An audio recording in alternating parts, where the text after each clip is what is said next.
Okay, तो इस slide में हम देखने वाले हैं कि कैपेसिटर का मेजरमेंट कैसे होता है। मैंने आपको आगे बता ही दिया था, लेकिन जब यहाँ पे मैंने आपको अलग अलग फिगर्स दे रखे हैं तो उस फिगर्स में भी हम थोड़ी सी डिस्कशंस कर लेते हैं। कैपेसिटर का यूनिट क्या है? कैपेसिटर का यूनिट है फेराडे। और उसके प्रीफिक्स, प्रीफिक्स का मतलब क्या होता है कि सिर्फ 1 फेराडे का कैपेसिटर के बारे में अगर आप बात करते हैं तो उस कैपेसिटर की साइज को आप अज्यूम भी नहीं कर सकते, क्योंकि डे टू डे लाइफ में हम जो भी कैपेसिटर यूज़ करते हैं वो कैपेसिटर 10⁻⁻6, 10⁻⁻3, 10⁻⁻10, 10⁻⁻12 उतनी स्मॉल वैल्यू के होते हैं। क्योंकि 1 फेराडे का मतलब ये होता है कि आपको बहुत ही बड़ी साइज़ की प्लेट चाहिए होती है, बहुत ही बड़ी साइज़ का कैपेसिटर बनाना होता है। और दूसरी बात, 1 फेराडे के कैपेसिटर में जो इलेक्ट्रिक फील्ड स्टोर होता है, जो इलेक्ट्रिक फील्ड डेवलप होता है, वो इलेक्ट्रिक फील्ड की वैल्यू भी बहुत ज़्यादा होती है। उतनी वैल्यू की हमें यहाँ पे कोई भी ज़रूरत नहीं होती है। तो नॉर्मली जो कैपेसिटर्स होते हैं, नॉर्मली जो कैपेसिटेंस की जो टर्म्स होती है, वो टर्म्स किन से रिप्रेजेंट होती है? अलग अलग प्रीफिक्स के साथ रिप्रेजेंट होती है। तो वो टर्म्स क्या है? एम, एम का मतलब क्या होता है? मिली। दूसरी टर्म क्या आती है? माइक्रो, माइक्रो का मतलब क्या होता है? 10⁻⁻6। बाद में क्या आता है? एन, एन का मतलब होता है नैनो, नैनो का मतलब क्या होता है? 10⁻⁹ और बाद में क्या आता है? पाइको, पाइको का मतलब क्या होता है? 10⁻⁻12। ओके, तो ये जो सभी टर्म्स थी उसे हम क्या बोलते हैं? प्रीफिक्स बोलते हैं, क्योंकि ये जो सभी टर्म्स है उसे हम किस तरह से रिप्रेजेंट करते हैं? मिली फेराडे या फिर माइक्रो फेराडे। तो मतलब कि ये जो मिली हो गया या फिर आप बात करते हैं माइक्रो के बारे में, तो ये जो सभी टर्म्स कहाँ पे आती है? फेराडे से आगे आती है, इसलिए हम इसको क्या बोलते हैं? प्रीफिक्स बोलते हैं। ओके, तो ये सभी टर्म्स के बारे में हमने अच्छी तरह से समझ रखा है, इसके बारे में कोई ज़्यादा डीप डिस्कशंस की कोई ज़रूरत नहीं है। लेकिन जो इम्पोर्टेंट है हमें टर्म्स के बारे में बात करना, वो ये है कि जब आप सिरामिक कैपेसिटर के बारे में बात करते हैं तो वो सिरामिक कैपेसिटर के ऊपर जो टर्म्स लिखी हुई होती है, उस टर्म्स को आप किस तरह से मेंशन कर सकते हैं। जैसे हम पेपर कैपेसिटर के बारे में बात करते हैं तो पेपर कैपेसिटर को समझना बहुत ही आसान होता है।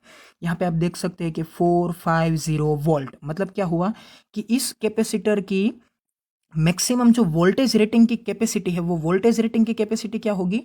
450 वोल्ट। मतलब क्या आप उसे 450 वोल्ट तक का पावर सप्लाई प्रोवाइड कर सकते हैं। 450 से ज़्यादा अगर आप देते हैं तो ये कैपेसिटर क्या हो सकता है? ब्लास्ट हो सकता है। तो इसका मतलब ये होता है कि ये जो 450 वोल्ट है वो उसकी मैक्सिमम कैपेसिटी रिप्रेजेंट करता है। मैं आपको फिर से रिप्रेजेंट करके बताता हूँ कि ये जो यहाँ पे 450 लिख रखा है वो क्या है? कैपेसिटर की मैक्सिमम कैपेसिटी रिप्रेजेंट करता है। फिर दूसरी बात क्या होती है? 22 माइक्रोफेराडे। 22 माइक्रोफेराडे का मीनिंग ये होता है कि ये उसका कैपेसिटेंस का रेट रिप्रेजेंट करता है। मतलब कि उसकी ये जो मैक्सिमम कैपेसिटी जो है, मतलब कि ये जो मैक्सिमम अपने ऊपर जो चार्ज को स्टोर कर सकता है वो क्या है? 22 माइक्रोफेराडे। तो यहाँ पे फिगर के नीचे आपको क्या लिख के दे रखा है कि उसकी ये जो मिनिमम वैल्यू है वो मिनिमम वैल्यू कितनी है? 0.1 माइक्रोफेराडे और उसकी मैक्सिमम वैल्यू कितनी है? 2.7 मिलीफेराडे। तो ये जो टर्म क्या हो गई? मतलब कि ये जो कैपेसिटर है उस कैपेसिटर की मैक्सिमम और मिनिमम वैल्यू जो है उसका एक स्पान हो गया। ओके, हमें बहुत ज़्यादा पेपर कैपेसिटर के बारे में डिस्कशंस करने की ज़रूरत नहीं है, क्योंकि पेपर कैपेसिटर क्या है? वो ईजी टू यूज़ है। ईजी टू यूज़ का मतलब क्या होता है कि आप उसकी वैल्यू को अच्छी तरह से मेंशन कर सकते हैं, आप उसके बारे में अच्छी तरह से जान भी सकते हैं, क्योंकि उनकी ये जो सभी टर्म्स है वो टर्म्स रिप्रेजेंट करने के लिए उसके पास अलग अलग फैक्टर्स है। मतलब कि इसका टर्मिनल शॉर्ट होता है, लॉन्ग होता है, उसके ऊपर एक नेगेटिव नेगेटिव रिप्रेजेंट करती हुई एक लाइन ड्रॉ की हुई होती है। उसके ऊपर ये जो उसकी वैल्यूज़ है वो वैल्यूज़ को रिप्रेजेंट करने के लिए अच्छी तरह से लेटर्स लिखे हुए होते हैं। लेकिन जो मेन टर्म्स है वो किसके बारे में है? सिरामिक कैपेसिटर के बारे में है। यहाँ पे आप सिरामिक कैपेसिटर में देख सकते हैं कि इसके ऊपर एक डिजिट लिखा हुआ है 683 और बाद में लिख रखा है J। तो यहाँ पे आप उसका आइडेंटिफिकेशन देखते हैं तो आइडेंटिफिकेशन के बारे में आपको क्या देखने को मिलता है कि इस आइडेंटिफिकेशन में लिख रखा है टॉलरेंस। टॉलरेंस की एक जो टर्म है वो टर्म हमने कहीं पे पढ़ रखी है। अगर आप इसे याद करते हैं तो आपको याद आया होगा कि रजिस्टर के बारे में जब हम बात करते हैं तो रजिस्टर में भी एक टॉलरेंस नाम की टर्म आती है। वहाँ पे टॉलरेंस आता है सिल्वर और गोल्ड के फॉर्मेट में, और उस टॉलरेंस के साथ साथ हम ये बोलते हैं कि ये 5% टॉलरेंस है, ये 10% टॉलरेंस है। तो टॉलरेंस का मीनिंग क्या होता है कि ये जो आपको वैल्यू मिलने वाली है इस डिजिट के ऊपर से, वो सभी वैल्यू किस तरह से चलने वाली है, वो सभी वैल्यू समथिंग टर्म्स में हाई और लो हो सकती है। मतलब कि यहाँ पे आपको मिल सकता है कि यहाँ पे लिख रखा है J is equals to +or -5%। मतलब ये है कि 6, 8 और 3, इन तीनों टर्म्स में से जो वैल्यू बनती है उस वैल्यू का मतलब ये होता है कि अगर आपको यहाँ पे मिल रहा है 68 नैनोफेराड है, मतलब कि ये जो वैल्यू है वो वैल्यू 5% उनसे ज़्यादा हो सकती है, या फिर 5% उनसे क्या हो सकती है, कम हो सकती है। तो इसलिए आप इसे क्या बोलते हैं, टॉलरेंस बोलते हैं। तो ये जो टॉलरेंस है वो क्या रिप्रेजेंट करता है, जे से रिप्रेजेंट किया जा सकता है। ओके, तो आगे बात करते हैं 6, 8 और 3 के बारे में। तो 6 क्या है, उसका फर्स्ट डिजिट है। 8 क्या है, उसका सेकंड डिजिट है। और 3 क्या है, उसका मल्टीप्लायर है। तो हमेशा याद रखना है कि जैसे आप मल्टीप्लायर को रजिस्टर में भी किस तरह से लिखते हैं, मल्टीप्लायर को आप रजिस्टर में 10 टू दी पावर लिखते हैं। पावर का मतलब क्या होता है कि 10 के ऊपर जो भी टर्म है उस टर्म को आप वहां पे डायरेक्टली लिख देते हैं। तो ये क्या बन जाता है, 10 टू दी पावर 3। तो इसे आप क्या बोलते हैं, मल्टीप्लायर बोलते हैं। लेकिन आगे के ये दो जो डिजिट्स है 6 और 8, तो ये क्या बनता है, 6, 8, फिर उसका मल्टीप्लायर क्या हो गया, 10 टू दी पावर 3। ओके, इस टर्म से क्या मिलता है, 6800, 68000। ओके, लेकिन इसके साथ साथ अगर आप देख सकते हैं तो एक अलग से टर्म लिख रखी है 10 टू दी पावर -12। तो ये जो फैक्टर है उस फैक्टर का मतलब ये होता है कि जब आप कोई भी सिरामिक कैपेसिटर के बारे में बात करते हैं, तो उस सिरामिक कैपेसिटर की वैल्यू जब आप डिटरमाइन करते हैं, तो उस वैल्यू के साथ साथ आपको फर्स्ट डिजिट यूज करना है, सेकंड डिजिट यूज करना है, और थर्ड डिजिट को आपको किस तरह से लिखना है, in the form of multiplier. जब आप मल्टीप्लायर के फॉर्मेट में इसको लिख देते हैं, तो साथ में आपको क्या लिखना है, 10 टू दी पावर -12। तो उसका फाइनल जो एक कॉम्बिनेशन है वो क्या निकल के आता है, 6, 8 इंटू 10 टू दी पावर 3 और 10 टू दी पावर -12। अगर इन दोनों का आप मैथमेटिकल रिप्रेजेंटेशन सोल्व करते हैं तो क्या मिलता है, 10 टू दी पावर -9, क्योंकि 9 और 3 मिलकर क्या बनता है, 12 बनता है। तो यहाँ पे आपको क्या मिलता है, -9। -9 का जो प्रीफिक्स बनता है वो प्रीफिक्स क्या है, नैनो। इसलिए आपको जो फाइनल आंसर मिल रहा है वो फाइनल आंसर क्या है, 68 नैनो फेराडे। और जो इसका टॉलरेंस है वो टॉलरेंस क्या है, +or -5%। मतलब कि 68 नैनो फेराडे से 5% ज़्यादा हो सकता है या फिर 5% कम हो सकता है। तो ये था सिरामिक कैपेसिटर की ये जो वैल्यूज़ है वो वैल्यूज़ को रीड करने का एक आसान सा फॉर्मूला। ओके, तो यहाँ पे हमने बात कर ली है कि इलेक्ट्रोलाइटिक कैपेसिटर को कैसे रीड आउट कर सकते हैं, सिरामिक कैपेसिटर को कैसे रीड आउट कर सकते हैं। तो जब भी आपके सामने कोई सिरामिक कैपेसिटर आता है तो सिरामिक कैपेसिटर को आपको रीड करते वक्त ये हमेशा याद रखना है कि यहाँ पे 10 टू दी पावर -12 को आपको कभी भी फॉरगॉट नहीं करना है। मतलब कि उसे आपको हमेशा मेंशन करना है कि जो भी वैल्यू आती है उस वैल्यू को आपको किससे मल्टीप्लाई करना है, 10 टू दी पावर -12 से। ओके, तो यहाँ पे जो लास्ट में डिस्क्रिप्शन दिया गया है उस डिस्क्रिप्शन को हम शॉर्ट में देख लेते हैं। As the value of capacitance increases the size of capacitor increases. Simple सी टर्म है, इसके बारे में मैंने आपको आगे भी बताया था कि जैसे वैल्यू इंक्रीज होती है साइज भी इसकी इंक्रीज होगी, क्योंकि इसकी जो वैल्यू होती है वो किसके ऊपर डिपेंड होती है, उसके एरिया के ऊपर डिपेंड होती है, उसके दोनों के सेपरेशन डिस्टेंस के ऊपर डिपेंडेंट होती है। तो जैसे ही आपको रिप्रेजेंट करना है कि सी आपको बड़ा बनाना है, मतलब कि कैपेसिटेंस बड़ा करना है, तो ये एरिया और डिस्टेंस दोनों को आपको बड़ा करना ही पड़ेगा। फिर बात करते हैं very small value ceramic and mica capacitors are used. मतलब कि जब आप स्मॉल वैल्यू के कैपेसिटर के बारे में बात करते हैं, मतलब कि यहाँ पे जिस तरह से आपने फाइनल जो फिगर निकाला है वो फिगर क्या था, नैनो फेराडे का था। तो नैनो का मतलब क्या होता है, 10 पावर -9। जबकि यहाँ पे जो फिगर मिल रहा था वो क्या था, मिली और माइक्रो। मिली का मतलब होता है 10 टू दी पावर -3 और माइक्रो का मतलब होता है 10 टू दी पावर -6। तो जब आप मिली के बारे में बात करते हैं, माइक्रो के बारे में बात करते हैं, तो वो कैपेसिटर कैसा होगा, पोलर कैपेसिटर होगा। और दूसरी तरह से वो कैपेसिटर कैसा होगा, पेपर टाइप का होगा। जब भी आप बात करते हैं नैनो के बारे में बात करते हैं और पाइको के बारे में बात करते हैं, तो वो कैपेसिटर कौन से साइज़ में आपको मिलने वाले हैं? स्मॉल साइज़, और उसका जो कंस्ट्रक्शन होगा वो कंस्ट्रक्शन किस मटेरियल्स में से होने वाला है? सिरामिक कैपेसिटर में होने वाला है। तो ये भी बात आपको अच्छी तरह से याद करनी है। आगे बढ़ते हैं। For higher value capacitor the capacitors will be used in the form of paper capacitors. मतलब कि जो हायर वैल्यू होती है वो कैपेसिटर किस टाइप के होने वाले हैं? पेपर के बारे में होने वाले हैं। फिर बात करते हैं, paper capacitors will be electrolytic, hence it has polarity. मतलब कि वो इलेक्ट्रोलाइटिक है और इलेक्ट्रोलाइटिक होने की वजह से उसमें क्या होने वाली है? पोलैरिटीज होने वाली है। फिर क्या बात आती है, ceramics and mica capacitors have no polarity. तो इन सभी टर्म्स के बारे में आप अच्छी तरह से समझ गए होंगे, मैं ये मान के फिर आगे चलता हूँ जहाँ पे हम बात करने वाले हैं कैपेसिटर के रिएक्टेंस के बारे में। ओके, तो इस स्लाइड में हम क्या बात करते हैं, why does a capacitor block DC signal but pass AC signal. मतलब कि कैपेसिटर इस तरह से पार्शियल बिहेवियर क्यों करता है कि जिसकी वजह से कैपेसिटर, आप यहाँ पे फिगर में देख सकते हैं कि ये एसी सिग्नल को क्या कर देता है? पास कर देता है, लेकिन यहाँ पे डीसी सिग्नल को क्या कर रखा है? उसने ब्लॉक कर रखा है। इस फिगर को अगर आप अच्छी तरह से इमेजिन कर सकते हैं तो इससे बढ़िया आंसर कोई नहीं हो सकता। यहाँ पे दो प्लेट्स है और एसी सिग्नल का जो सिग्नल किस तरह से होता है, वो अप होता है, फिर वो डाउन होता है, फिर से वो अप होता है। तो उसके पास एक आसान सा वे होता है कि ये पहली प्लेट को जंप करके इन दोनों के बीच में चला जाता है और फिर बीच में से निकल के यहाँ से वो नीचे से होकर क्या होता है? पास हो जाता है। तो ये सिर्फ एक इमेजिनेशन है, ये सिर्फ एक देख सकती है कि ये इंटेलिजेंस आंसर है किसके बारे में, कि कैपेसिटर एसी सिग्नल को क्या कर देता है? पास कर देता है। लेकिन डीसी सिग्नल को आप देखते हैं तो डीसी सिग्नल कैसा होता है? वो स्ट्रेट लाइन में पास होता है। तो स्ट्रेट लाइन में क्या होता है? वो कैपेसिटर के प्लेट के साथ स्ट्राइक होता है और वहाँ पे क्या हो जाता है? वो ब्लॉक हो जाता है, मतलब कि वो वहाँ से आगे नहीं जा सकता है। लेकिन ये था एक इंटेलिजेंस आंसर। इसके पीछे का ये जो एक मैथमेटिकल आंसर है, इसके पीछे का जो एक फिजिकल आंसर है, वो आपको यहाँ पे देखने को मिल सकता है।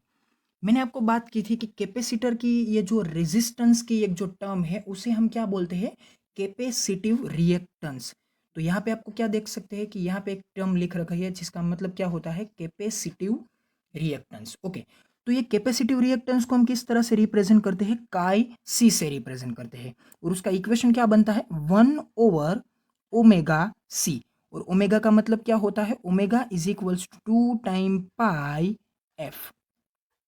तो ये जो ओमेगा क्या होता है? मतलब कि two time pi F, two pi F, F का मतलब क्या होता है? फ्रीक्वेंसी। तो ओमेगा क्या है? एंगुलर फ्रीक्वेंसी रिप्रेजेंट करता है, जबकि ये फ्रीक्वेंसी का एफ क्या होता है? वो उसकी डायरेक्ट फ्रीक्वेंसी रिप्रेजेंट करता है। तो एंगुलर फ्रीक्वेंसी मतलब कि आप जब सर्कल के बारे में बात करते हो, सर्कल में जो रोटेशंस होते हैं उस रोटेशंस को हम क्या बोलते हैं? उसकी एंगुलर फ्रीक्वेंसी बोलते हैं। लेकिन जब आप उसी साइकिल को हॉरिजॉन्टली रिप्रेजेंट करते हैं विथ रिस्पेक्ट टू टाइम, आप उसका जो एक ग्राफ रिप्रेजेंट करते हैं वो कुछ इस तरह से होता है, तो उस फ्रीक्वेंसी को हम क्या बोलते हैं? डायरेक्ट फ्रीक्वेंसी बोलते हैं। तो यहाँ पे जो स्मॉल एफ है वो क्या रिप्रेजेंट करता है? उसकी हॉरिजॉन्टल डायरेक्ट फ्रीक्वेंसी को रिप्रेजेंट करता है, जबकि ओमेगा क्या होता है? उसकी एंगुलर फ्रीक्वेंसी को रिप्रेजेंट करता है। तो काई सी इक्वेशन में क्या आपको मिल रहा है? Chi C is equals to 1/ओमेगा into सी। फिर आप ओमेगा की टर्म को किन से रिप्रेजेंट कर सकते हैं? 2 पाई एफ से। तो फाइनल इक्वेशन क्या बन के आता है? Chi C is equals to 1/2 time pi f into C. Okay, फिर इस इक्वेशन में हम दोनों टर्म्स का इस्तेमाल करते हैं, डीसी के बारे में भी यूज करते हैं, एसी के बारे में भी यूज करते हैं। तो एसी का जनरली फ्रीक्वेंसी क्या होता है? हम जो हमारे होम अप्लायंसेस में यूज करते हैं, वो होम अप्लायंसेस की एसी फ्रीक्वेंसी क्या होती है? 50 हर्ट्स होती है। लेकिन ये इंपॉर्टेंट नहीं है कि सभी एसी सिग्नल की फ्रीक्वेंसी 50 हर्ट्स ही हो। एसी सिग्नल की फ्रीक्वेंसी स्टार्टिंग के कुछ वैल्यूज के से स्टार्ट करके वो हायर कई भी टर्म्स तक हो सकती है। वो 10⁻12 भी हो सकती है, 10⁻27 भी हो सकती है, 10⁻30 भी हो सकती है। मतलब कि इसकी फ्रीक्वेंसी कितनी ज़्यादा हो सकती है वो हम स्पेसिफिकली मेंशन नहीं कर सकते हैं, क्योंकि ये कंटिन्यूअसली एक स्मॉलर वैल्यू से लेकर वेरी वेरी हायर वैल्यू तक वो कोई भी वैल्यू को गेन कर सकती है, कोई भी वैल्यू को कंसिस्ट कर सकती है। तो यहाँ पे हम दोनों टर्म्स के बारे में बात करते हैं कि जो डीसी सिग्नल होता है, उस डीसी सिग्नल की फ्रीक्वेंसी क्या होती है? डीसी सिग्नल के लिए जो फ्रीक्वेंसी होती है क्या होती है? 0 हर्ट्स होती है। फ्रीक्वेंसी का यूनिट क्या है? हर्ट्स।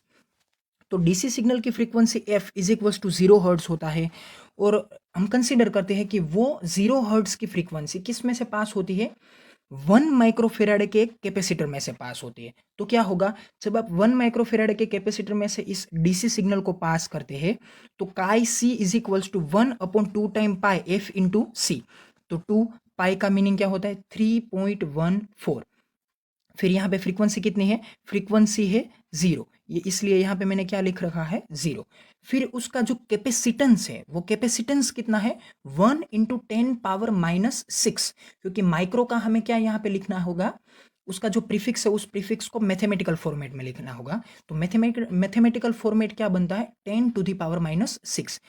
तो यहाँ पे जो डिनोमिनेटर है, डिनोमिनेटर टोटली क्या हो जाएगा, 0 हो जाएगा। तो डिनोमिनेटर 0 होने की वजह से फाइनल टर्म क्या बन के आता है, फाइनल टर्म बन के आता है 1/0। तो 1/0 को हम क्या बोलते हैं इन्फिनिटी, या फिर उसे हम बोलते हैं वेरी हाई। तो उसका मतलब ये हो गया कि डीसी सिग्नल के लिए काई सी मतलब कि कैपेसिटिव रिएक्टेंस क्या है, इनफाइनाइट होता है। तो इनफाइनाइट होने की वजह से क्या होगा कि ये जो रेजिस्टेंस है डीसी सिग्नल के लिए कैपेसिटर का, वो क्या हो जाएगा, बहुत ही हाई हो जाएगा और उसकी वजह से डीसी सिग्नल कैपेसिटर में से पास नहीं हो सकता है, क्योंकि जैसे रेजिस्टेंस इंक्रीज होता है कंडक्टिविटी क्या हो जाती है, डिक्रीज हो जाती है। तो रेजिस्टेंस तो यहाँ पे इनफाइनाइट है तो कंडक्टिविटी क्या बन गई, 0 बन गई। ओके, तो उसकी वजह से डीसी सिग्नल कैपेसिटर में से पास नहीं हो सकता है। फिर बात करते हैं उसके रिप्रेजेंटेशन के बारे में। तो ये जो था मैथमेटिकल आंसर था, मैथमेटिकल प्रूफ था। तो यहाँ पे आप नीचे देख सकते हैं, so that capacitive reactance is very high for the DC signal by capacitor. Capacitor की वजह से कैपेसिटिव रिएक्टेंस क्या हो जाता है, बहुत ही हाई हो जाता है, किसके लिए, डीसी सिग्नल के लिए। तो यहाँ पे मैंने आपको एक फिगर रिप्रेजेंट करके दी है कि एक बीच में एक कैपेसिटर है, उस कैपेसिटर में मैं क्या पास कर रहा हूँ, एक डीसी सिग्नल अप्लाई कर रहा हूँ। तो वो डीसी सिग्नल जैसे ही इस कैपेसिटर में से पास होने की ट्राई करता है तो वो डीसी सिग्नल इस कैपेसिटर में से पास नहीं हो सकता है। इसलिए क्या होता है कि आउटपुट में आपको कोई भी सिग्नल नहीं मिलता है। इसलिए मैंने आपको यहाँ पे क्या लिख के दे रखा है, ब्लॉक द सिग्नल, मतलब कि वो सिग्नल को क्या कर देता है, ब्लॉक कर देता है। तो ये जो रीज़न था वो रीज़न किसके बारे में था कि कैसे एक डीसी सिग्नल कैपेसिटर में ब्लॉक हो जाता है। उसका हमने एक बोलते हैं कि आंसर एक फिगर की मदद से देखा और दूसरा आंसर किस तरह से देखा, प्योर फिजिकल आंसर देखा, मतलब कि फिजिक्स इसका प्योर आंसर क्या देता है उसके बारे में हमने देखा। फिर अब हम आगे बात करते हैं एसी सिग्नल के बारे में। मतलब कि एसी सिग्नल का जो एक टर्म है वो टर्म कैपेसिटर के कैपेसिटेंस के साथ किस तरह से बिहेव करता है, मतलब कि ये जो रिएक्टेंस है वो रिएक्टेंस एसी सिग्नल के लिए कितना प्रोवाइड होता है। यहाँ पे इस स्लाइड में आप देख सकते हैं फॉर द एसी सप्लाई, और इसे आप ये भी बोल सकते हैं कि ये एसी सिग्नल है, इसलिए मैंने आपको दोनों वर्ड्स दे रखे हैं, एसी सप्लाई और एसी सिग्नल। तो एसी सप्लाई और एसी सिग्नल दोनों के लिए हम ये कंसीडर करते हैं कि उसकी फ्रीक्वेंसी 50 हर्ट्ज है, मतलब कि वो 50 हर्ट्ज की फ्रीक्वेंसी लेते हैं। और इसके लिए मैंने यहाँ पे आपको लिख रखा है, ये जनरली हम आंसर लेने वाले हैं, क्योंकि हम ये देखना चाहते हैं कि इसका जो काई सी का डिजिट आता है, मतलब कि काई सी की जो वैल्यू बनती है वो वैल्यू कितनी बनती है। ओके, तो यहाँ पे क्या होता है, कैपेसिटर का हमने इस्तेमाल किया है वही कैपेसिटर जो कि हमने इस्तेमाल किया था डीसी के एग्जाम्पल के लिए, वही वैल्यू है 1 माइक्रोफेराडे। फिर हमने इक्वेशन यूज किया chi C is equals to 1/2 time pi f into C. यहाँ पे हमने सभी वैल्यूज को मेंशन किया है, 2 पाई, फ्रीक्वेंसी कितनी है 50 हर्ट्ज, इसलिए हमने यहाँ पे क्या लिख रखा है 50। फिर कैपेसिटेंस की वैल्यू तो उतनी ही है 1 माइक्रोफेराडे, इसके लिए यहाँ पे हमने क्या लिख रखा है 1 × 10⁻⁶। तो उसका फाइनल मैथमेटिकल रिप्रेजेंटेशन क्या बनता है 1/314 इंटू 10⁻⁶। अगर आप इस मैथमेटिकल टर्म को रिप्रेजेंट करते हैं, सोल्व करते हैं, तो फाइनल उसका जो काई सी बन के आता है वो काई सी कितना बन के आता है 3.18 किलो ओहम। आपको ये बात अच्छी तरह से याद रखनी है कि ये जो काई सी है वो काई सी क्या है, एक रिएक्टेंस है। रिएक्टेंस का मतलब क्या होता है, ये एक तरह का रेजिस्टेंस ही है, इसीलिए उसका जो यूनिट है वो यूनिट क्या रहेगा, ओहम ही रहेगा। जिस तरह से रेजिस्टेंस का यूनिट ओहम होता है उसी तरह से काई सी का यूनिट भी क्या रहेगा, ओहम ही रहेगा। तो आपको ये अच्छी तरह से याद रखना है। तो यहाँ पे एसी सिग्नल के लिए जो कि फ्रीक्वेंसी कितनी थी 50 हर्ट्ज, तो काई से कितना बन के आता है 3.18 किलो ओहम। ये बहुत ही ज़्यादा नहीं है। आपको यहाँ पे अगर ये लगता है कि किलो है, किलो का मतलब होता है कि 10⁻3, ये उतना बड़ा नहीं है, क्योंकि ये जो आंसर आप बोल रहे हैं कि 10⁻3 वो उतना बड़ा नहीं होता है, क्योंकि जनरली जो कोई भी रजिस्टर होता है वो रजिस्टर किलो की रेंज में ही होता है। वो कोई 1 ओहम, 2 ओहम, 3 ओहम नहीं होता है, क्योंकि उतना स्मॉलर रेजिस्टेंस हो तो भी क्या फ़र्क पड़ता है और नहीं हो तो भी क्या फ़र्क पड़ता है। तो यहाँ पे आपको जो ये डिजिट मिलता है, यहाँ पे आपको जो ये डिजिट रिप्रेजेंट किया हुआ है, वो डिजिट का रिप्रेजेंटेशन क्या होता है कि ये जो डिजिट है वो 10⁻3 है, लेकिन उसका जो वैल्यू है वो वैल्यू क्या है 3.18 किलो ओहम है।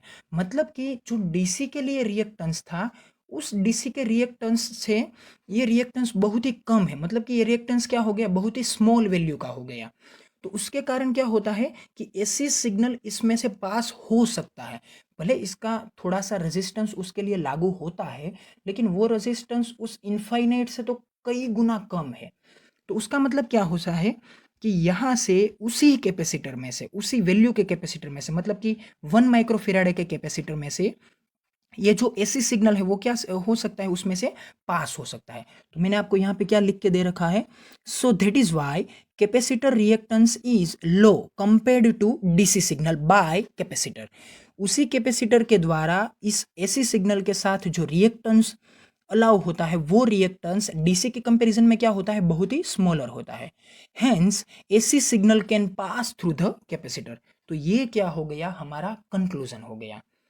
फिर हम लास्ट में बात करते हैं, so that conclusion is what, conclusion is capacitor allow to pass the AC signal but capacitor blocks DC signal. तो ये कंक्लूजन आपको अच्छी तरह से याद रखना है। फिर अब हम इसके कंक्लूजन के साथ साथ थोड़ी एक ऑर्डिनरी रिप्रेजेंटेशन देख लेते हैं कि कैपेसिटर में जब आप एसी सिग्नल प्रोवाइड करते हैं, तो वो एसी सिग्नल में वोल्टेज भी होता है, करंट भी होता है। तो ये वोल्टेज और करंट दोनों वेरी होते हैं। मतलब कि जब आप एक सिग्नल के बारे में बात करते हैं, तो वो सिग्नल में वोल्टेज एक एसी सिग्नल में किस तरह से रिप्रेजेंट होता है, इस तरह से रिप्रेजेंट होता है। तो सिमिलरली उसी में जो एक एसी करंट होता है वो भी इसी तरह साइकिल की ओर से ही रिप्रेजेंट होता है। मतलब कि करंट और वोल्टेज दोनों साइमल्टेनियसली वेरी होते हैं with respect to the time. तो ये क्या है, एक स्पेसिफिक टर्म है, एक स्पेसिफिक आइडेंटिफिकेशन है, किसके बारे में, एसी सिग्नल के बारे में। तो नेक्स्ट स्लाइड में हम इसके बारे में भी बात कर लेते हैं। तो यहाँ पे आप इस स्लाइड में देख सकते हैं कि हमने ये जो दोनों एसी और डीसी दोनों का जो डिस्कशंस किया, उस डिस्कशंस का फाइनल कंक्लूजन क्या मिल के आता है। इस कंक्लूजन में हमें यह मिलता है कि जब आप डीसी सिग्नल को यहाँ पे अलाउ करते हैं, मतलब कि डीसी सिग्नल को जब आप यहाँ पे पास करने की कोशिश करते हैं, तो वो डीसी सिग्नल इस कैपेसिटर में से क्या होता है, ब्लॉक होता है। इसलिए हमें आउटपुट में कोई भी सिग्नल नहीं मिलता है। लेकिन जब आप एसी सिग्नल के बारे में बात करते हैं, तो एसी सिग्नल क्या होता है, वो एसी सिग्नल कैपेसिटर में से पास हो जाता है और आउटपुट में वो हमें एसी सिग्नल के फॉर्मेट में मिल जाता है। तो यहाँ पे क्या हो गया, लेफ्ट साइड में दोनों इनपुट सिग्नल है, ऊपर है डीसी, नीचे है एसी। दोनों सिग्नल एक ही टाइप के कैपेसिटर कंपोनेंट में से पास होते हैं और आउटपुट में डीसी सिग्नल नहीं मिलता है, जबकि एसी सिग्नल हमें उसी आउटपुट में मिलता है। तो ये क्या था, हमारा अभी तक का जो एक डिस्कशंस किया हुआ था काई सी की टर्म्स की एक मदद लेके, और उससे हमने ये स्पेसिफाई किया कि डीसी सिग्नल क्यों पास नहीं हो सकता है, एसी सिग्नल क्यों पास हो सकता है। तो उसी टर्म्स का ये जो एक कंक्लूजन था। तो इस स्लाइड में आप देख सकते हैं behaviour of capacitor with current end voltage signal. मतलब कि कैपेसिटर जो है, वो कैपेसिटर जब उसमें से एक डीसी सिग्नल पास होता है, तो उस डीसी सिग्नल में से वो किसी भी एक भी कंपोनेंट को आगे बढ़ने नहीं देता है। तो इसके कारण तो वो ब्लॉक हो जाता है। लेकिन एसी सिग्नल में दो प्रॉपर्टीज होती है, एसी सिग्नल में वोल्टेज भी होता है और एसी सिग्नल में एक करंट भी होता है। तो एसी सिग्नल में जब आप वोल्टेज की बात करते हैं, कैपेसिटर में वो जो वोल्टेज पास होता है, तो वोल्टेज का बिहेवियर कैपेसिटर के साथ अलग रहता है और साथ में जो उसका करंट पास होता है, उस करंट का बिहेवियर भी कैपेसिटर में अलग होता है। तो यहाँ पे आपको अच्छी तरह से इस वीडियो में समझना है कि ये जो कैपेसिटर है वो कैपेसिटर वोल्टेज के साथ अलग किस तरह से बिहेव करता है, करंट के साथ वो अलग किस तरह से बिहेव करता है। तो ये समझने के लिए आप यहाँ पे फर्स्ट फिगर को देखिए। इस फिगर में क्या है, इस फिगर में मैंने आपको करंट और वोल्टेज दोनों को साइमल्टेनियसली रिप्रेजेंट करके दिया हुआ है। लेकिन जब आप आइडियल कैपेसिटर के बारे में बात करते हैं तो उसमें एक फेज डिफरेंस रिप्रेजेंट होता है। फेज डिफरेंस का मतलब क्या होता है, जब आप एक से ज़्यादा एसी सिग्नल के बारे में बात करते हैं तो एक से ज़्यादा एसी सिग्नल में जब दोनों सिग्नल का स्टार्टिंग पॉइंट सेम नहीं होता है, स्टार्टिंग पॉइंट सेम नहीं होता है मतलब क्या होता है, यहाँ पे आप फिगर में देख सकते हैं कि ये जो डॉटेड ब्लैक लाइन है वो डॉटेड ब्लैक लाइन कहाँ से स्टार्ट होती है, ओरिजिन में से स्टार्ट होती है। और उस वक्त टाइम कितना है, टाइम भी क्या है, जीरो है। लेकिन उसी वक्त एक जो ब्लू लाइन है, ब्लू लाइन कहाँ से स्टार्ट होती है, मैक्सिमम पीक वैल्यू से स्टार्ट होती है। मतलब कि दोनों t is equals to zero time में, मतलब कि 0 सेकेंड पे दोनों का ओरिजिन अलग अलग है। एक ओरिजिन क्या है, जीरो है, दूसरा ओरिजिन क्या है, मैक्सिमम है। मतलब कि दोनों का स्टार्टिंग पॉइंट सेम नहीं है। तो दोनों के स्टार्टिंग पॉइंट में कितने के डिफरेंस होता है, दोनों के स्टार्टिंग पॉइंट में 90 डिग्री का डिफरेंस है। किस तरह से 90 डिग्री का डिफरेंस है, अगर आप ये देखते हैं कि ये जो डॉटेड लाइन को अगर आप 90 डिग्री मूव करते हैं तो 90 डिग्री मूव करने की वजह से वो क्या होता है, वो विथ रिस्पेक्ट टू टाइम अपनी पीक वैल्यू पे पहुंच जाता है। मतलब कि दोनों की पीक वैल्यू कंपेयर होने के लिए दोनों में 90 डिग्री का डिफरेंस होना इंपॉर्टेंट है। मतलब कि अगर वोल्टेज के सिग्नल को आप 90 डिग्री आगे चले जाने देते हैं तो वो वोल्टेज का सिग्नल करंट के साथ साथ क्या हो जाता है, इक्विवेलेंट हो जाता है। मतलब कि वो करंट और वोल्टेज दोनों की पीक वैल्यू क्या हो जाती है, 90 डिग्री हो जाती है। तो इसकी वजह से इन दोनों में क्या होता है, एक फेज डिफरेंस रिप्रेजेंट होता है। उस फेज डिफरेंस को हम क्या बोलते हैं, फेज एंगल बोलते हैं। और यहाँ पे वो फेज एंगल कितना है, 90 डिग्री का है। मतलब कि कैपेसिटर के अंदर जब वो वोल्टेज और करंट दोनों पास होते हैं तो एक 90 डिग्री आगे रह जाता है, तो दूसरा उसी सिग्नल के कंपैरिजन में 90 डिग्री क्या हो जाता है, पीछे रह जाता है। तो एक क्या होता है, आगे होता है, आगे होता है, उसे हम क्या बोलते हैं कि वो लीड कर रहा है। लीड कर रहा है उसे हम इसीलिए क्या बोल बोल सकते हैं, लीडिंग बोल सकते हैं। और दूसरा क्या हो जाता है, वो दूसरे के पीछे रह जाता है। तो यहाँ पे क्या होता है कि एक सिग्नल क्या होता है, एक सिग्नल आगे बढ़ जाता है और आगे बढ़ने की वजह से उसे हम क्या बोलते हैं कि वो एक सिग्नल को लीड कर रहा है। लीड कर रहा है मतलब कि वो लीडिंग है। लीडिंग के मतलब क्या होता है कि वो आगे है। और दूसरा क्या होता है, उसके पीछे होता है। उस इसके लिए हम इसे क्या बोल सकते हैं, लेग बिहाइंड बोल सकते हैं। तो एक हो जाता है लीडिंग, दूसरा हो जाता है लेगिंग। तो यहाँ पे लीडिंग कौन करता है, यहाँ पे लीडिंग करता है करंट। और लेग बिहाइंड कौन होता है, वोल्टेज लेग बिहाइंड होता है। तो यहाँ पे आप दूसरी फिगर में ये देख सकते हैं कि वोल्टेज का ये जो सिग्नल है, वोल्टेज का ये जो साइकिल है, उस साइकिल का इक्वेशन मतलब कि उसका वेव इक्वेशन क्या बनता है, V C is equals to V M sine omega T. मतलब कि पीक वैल्यू बोलते हैं वी एम, और उसका जो बाकी की जो वैल्यू रिप्रेजेंट होती है वो किस तरह से रिप्रेजेंट होती है, साइनोसोडियल की तरह से रिप्रेजेंट होती है। तो फर्स्ट फिगर में जो वोल्टेज है वो किस तरह से रिप्रेजेंट किया गया हुआ है, डॉटेड ब्लैक लाइन से रिप्रेजेंट किया हुआ है। और दूसरी फिगर में वही वोल्टेज आपको किस तरह से रिप्रेजेंट किया हुआ मिल रहा है, लाइट ब्लू कलर से मिलता है, जिसकी peak value compared to current क्या है, हाई है। ओके, फिर दूसरे किसके बारे में बात आती है, दूसरी बात आती है करंट के बारे में। फर्स्ट फिगर में करंट किन से रिप्रेजेंट किया हुआ मिलता है, लाइट ब्लू कलर से रिप्रेजेंट किया हुआ मिलता है। जबकि सेकेंड फिगर में वही करंट किन से रिप्रेजेंट किया हुआ मिल रहा है, डार्क ब्लू इस कलर में रिप्रेजेंट किया हुआ मिलता है। तो उस करंट का वेव इक्वेशन क्या बनता है, I C is equals to I M sine into the bracket omega T plus 90 degree. मतलब कि यहाँ पे 90 डिग्री का एक एडिशन मिलता है, किसमें, साइन के साथ साथ जो एंगल रिप्रेजेंट होता है उस एंगल में। तो ये जो साइन के साथ साथ जो एंगल रिप्रेजेंट होता है उस एंगल में हम दोनों में कंपैरिजन देखते हैं कि अगर v के से एक इक्वेशन में और अगर i के इक्वेशन में, दोनों में omega T is equals to zero consider करते हैं। अगर हम देखते हैं कि omega C is equals to zero, तो जो v का सिग्नल है उसमें क्या बनेगा, ओमेगा टी जीरो होने की वजह से साइन, इक्वेशन क्या बन जाएगा, साइन जीरो। तो साइन जीरो की वैल्यू क्या होती है, जीरो। उसकी वजह से V C is equals to V M into sine omega T. Sine omega T में क्या बनता है, साइन जीरो बनता है। तो साइन जीरो का आंसर क्या होता है, जीरो। तो फाइनल टर्म क्या हो जाता है, वेनिश हो जाता है। मतलब कि वी सी के इक्वल टू आंसर क्या आता है, जीरो आंसर होता है। इसीलिए आप ये देख सकते हैं कि जब टाइम जीरो होता है तब उसी वक्त वोल्टेज की वैल्यू क्या होती है, एट द ओरिजिन जीरो होती है। लेकिन उसी टर्म्स के बारे में अगर हम करंट को देखते हैं तो करंट में, सिग्नल में, करंट के इक्वेशन में जब आप omega T is equals to zero लिखते हैं तो क्या होता है कि omega T is equals to zero लिखने की वजह से वो जो ओमेगा टी टर्म है वो क्या हो जाती है, रिमूव हो जाती है। लेकिन वो इक्वेशन जीरो नहीं बनता है। क्यों, क्योंकि इस इक्वेशन में क्या होता है, I C is equals to I M sine, I M, फिर साइन क्या हो जाता है, साइन के साथ साथ आता है 90। तो साइन के साथ साथ 90 आता है। तो 90 का मतलब कि साइन 90 की वैल्यू क्या आती है, साइन 90 की वैल्यू आती है 1।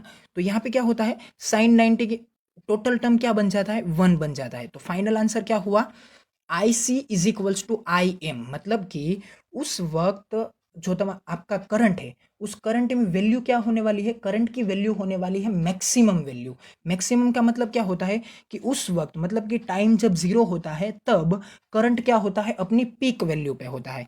तो यहाँ पे क्या हो गया, करंट अपनी पीक वैल्यू पे हो गया। तो ये दोनों सिग्नल्स के कंपैरिजन में जब आप उसके वेव इक्वेशंस को देखते हैं तो वेव इक्वेशन ये रिप्रेजेंट करते हैं कि वोल्टेज जीरो से स्टार्ट होता है और करंट मैक्सिमम से स्टार्ट होता है, फिर वोल्टेज राइज अप होता है और करंट क्या होता है, फॉल डाउन होने लगता है। ओके, तो इन सभी टर्म्स को हमने यहाँ तक देख लिया। हमने यहाँ तक जो देखा उसमें आपको ये भी समझ में आ गया होगा कि दोनों करंट और वोल्टेज दोनों में क्या होता है, दोनों में एक फेज डिफरेंस जनरेट होता है। वो फेज डिफरेंस कितने वैल्यू का होता है, वो फेज डिफरेंस 90 डिग्री का होता है। तो इसमें हम कंक्लूजन के बारे में देख लेते हैं। तो कंक्लूजन क्या बन के आता है, in the capacitor current leading to the voltage. मतलब कि वो वोल्टेज से करंट क्या होता है, आगे होता है। और अगर दूसरे वर्ड में बोल सकते हैं तो क्या हो सकता है, voltage lag behind to the current. मतलब कि करंट से वोल्टेज क्या होता है, पीछे होता है। दोनों का मतलब एक ही है। हम क्या बोल सकते हैं कि वोल्टेज करंट से पीछे है, या फिर हम ये बोल सकते हैं कि करंट वोल्टेज से आगे है। तो एक में आता है लेग बिहाइंड, दूसरे में आता है लीडिंग।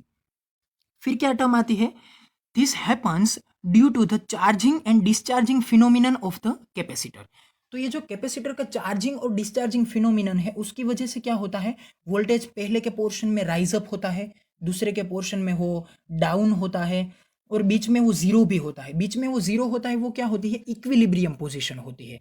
क्योंकि कैपेसिटर को अगर आप चार्जिंग के बारे में बात करते हैं, डिस्चार्जिंग के बारे में बात करते हैं, तो ये चार्जिंग और डिस्चार्जिंग कब पॉसिबल बन सकता है, तभी पॉसिबल बन सकता है जब आप उसको एक बैटरी के साथ जोड़ते हैं। और ये बैटरी डीसी नहीं होनी चाहिए, वो बैटरी कैसी होनी चाहिए, एक एसी के फॉर्मेट में होनी चाहिए।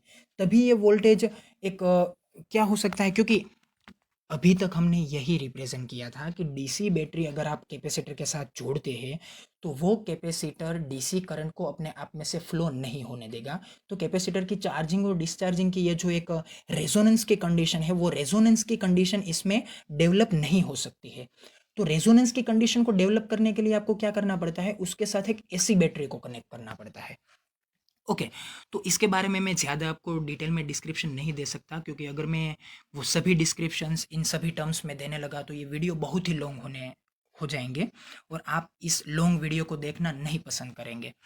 तो उसके बारे में मैं फिर कभी एक अलग वीडियो में बात करूंगा कि ये जो रेजोनेंस कंडीशन क्या होती है कैपेसिटर में, इसमें इक्विलिब्रियम कैसे जनरेट होता है, कैपेसिटर कैसे एसी के साथ ये जो रेजोनेंस के जो अलग अलग टर्म्स रिप्रेजेंट करता है, मतलब कि उसका जो एक सिग्नल बनता है उस सिग्नल में आपको डैम्पिंग की टर्म मिलती है। तो उस डैम्पिंग की टर्म के बारे में भी मैं आपको उस वीडियो में डिस्क्रिप्शन दूंगा। तो यहाँ पे हमने क्या बात की थी कि चार्जिंग और डिस्चार्जिंग फिनोमिनन की वजह से क्या होता है कि ये जो कैपेसिटर है उसमें इस तरह से वोल्टेज का राइज अप और डिक्रीजिंग होता है।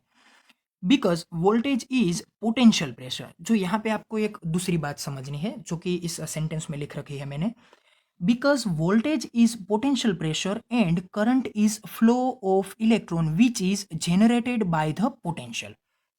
यहाँ पे मैंने आपको क्या बताया था कि वोल्टेज तो चेंज होता है, लेकिन उस वोल्टेज की वजह से करंट भी चेंज होता है। क्यों ऐसा होता है? क्योंकि वोल्टेज एक पोटेंशियल प्रेशर है और उसी पोटेंशियल प्रेशर की वजह से क्या फ्लो होता है? करंट फ्लो होता है। तो अगर पोटेंशियल प्रेशर ज़्यादा होने वाला है तो करंट भी ज़्यादा फ्लो होगा, लेकिन अगर वो पोटेंशियल प्रेशर कम है तो सडनली वो जो करंट है वो भी कम होने वाला है। इसीलिए दोनों इन फेज चल रहे हैं। इन फेज का मतलब क्या होता है? वो दोनों आउट ऑफ फेज नहीं है। आउट ऑफ फेज का मतलब आप ये समझ लीजिए कि जब वोल्टेज प्लस होता है तब करंट टोटली नेगेटिव नहीं होता है, तब वो क्या होता है? थोड़ा सा आगे पीछे होता है, लेकिन वो होता क्या है? इन फेज होता है। मतलब कि जब वोल्टेज प्लस होता है तब करंट भी क्या होता है? प्लस में ही होता है। और जब यहाँ पे आप देख सकते हैं कि वोल्टेज प्लस है तो करंट भी क्या है? प्लस है। फिर यहाँ पे वोल्टेज माइनस है तो करंट भी क्या है? माइनस है। मतलब कि वो दोनों 100% आउट ऑफ फेज नहीं है, वो थोड़े से अपने फेज को क्या करते हैं? चेंज करते हैं, लेकिन उसका जो बिहेवियर है वो बिहेवियर क्या होता है?